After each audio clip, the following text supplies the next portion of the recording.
Hi guys, hello. Kumusta na kayo? I love you all. Mama.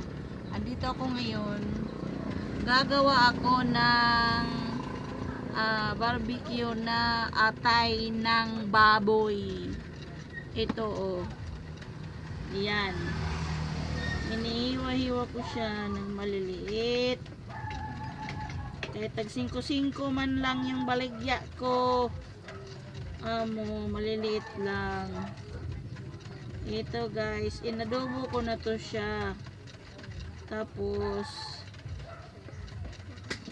tutuhigin ko to siya mamaya. Yan guys, oh. Naka-adobo na to siya guys. Masarap na to siya. Ganyan lang kalalaki ang hiwa niya.